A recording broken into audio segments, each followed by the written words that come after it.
The mobile marketing journey starts with making sure your web properties are mobile friendly. This is important for a few reasons. Firstly, it provides a positive and enjoyable experience for your visitors and customers, making them more likely to return to your site and more likely to speak and think highly of your business. Secondly, it caters to the fact that pretty soon a majority of your visitors will in fact be on mobile devices, if they aren't already. Thirdly, it'll help you get found on search engines. Google has made it clear on multiple occasions that it seriously factors mobile friendliness into search rankings, and if you aren't mobile friendly, this means you'll be missing out big time on traffic. So generally, there's two ways to make a site mobile friendly. The first is to create a separate mobile version of your site, and the second is to make your existing site or page mobile responsive.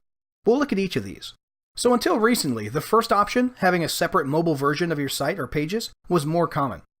Companies were either hiring people to build separate mobile sites from scratch on one hand, or on the other hand, they'd rely on certain site builders or content management systems that would conveniently auto-generate and update a mobile version in real time when things were added to their desktop version. For most independent internet entrepreneurs, it was the latter option, of course. For example, on your desktop site, you could add a headline to your homepage, and then a button, and then a cool background photo, and then a new navigation option to a new page, and poof, the mobile version of your site would immediately have an easily visible version of that headline, an easily tappable version of that button, and in the case of the photo, it would either shrink it and place it above or below your other elements, or it would leave it as a background, but it wouldn't really look right on vertically held devices, or simply hide the image on the mobile version altogether. As for the navigation option that was added, it would be added to a special mobile drop-down menu. Examples of the website builders or CMSs that did this, and maybe still do, are Weebly, Wix, and many others. So that basically worked out okay, but there were a few problems. In many cases, not all the functionality would be available on the mobile version of the site. Entire buttons, options, and elements would be missing either because the designers wanted to keep things minimalistic, or because the mobile web building platform they used didn't allow certain things. Many users didn't like this and made a habit of going straight to the bottom of any mobile page they found and looking for a desktop version link so they could simply enjoy the desktop version by pinching and zooming on their device. The other problem from a designer perspective was that it was difficult to fully translate the business's brand image and feel, and the full force of the desktop website presentation, like that stunning background image, onto these clunky, bulky, narrow mobile versions. Also, there were some problems with handling the ever-increasing number of mobile devices, from phones to tablets with varying screen sizes. For example, you might have people on full tablets getting stuck on weird, stretched-out mobile versions of sites on one hand, while other people with mini tablets might find themselves on the full desktop version of some sites. Adding the proper scripts to properly identify incoming traffic devices and redirect them to the appropriate version of the site simply became a pain in the neck, and this was complicated even more by the fact that many users had different preferences. Maybe the mini tablet owner did in fact prefer to pinch and zoom on the desktop versions. Maybe the elderly full tablet user who didn't always have his or her reading glasses handy preferred the larger, bulky, minimalist layout of the mobile site stretched to fit the full tablet's biggish screen. Point is, there was no way to make everybody happy, and few options for flexible multi-device friendliness. Then, along came responsive web design.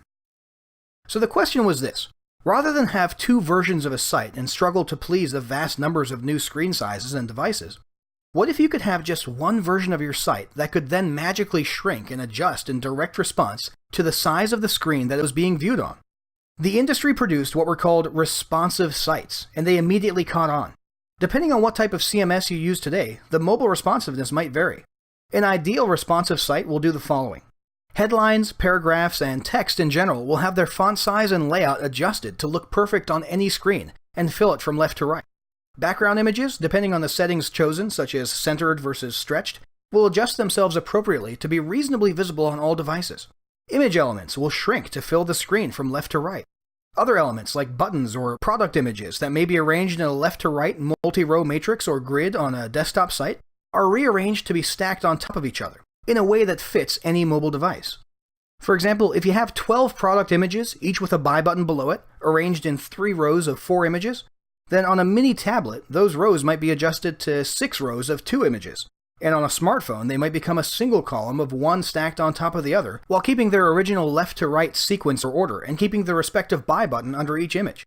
And all this happened automatically on the same site with no effort required on the website owner's part. Get the picture? Now you see why responsive caught on so quickly, right? Now, responsive design isn't without its own cons and kinks, and some businesses still find that a separate mobile site still works better, So definitely sit down and determine which route is best for your business. Bottom line, look at your various options out there and come up with a plan to get your websites and landing pages mobile friendly ASAP.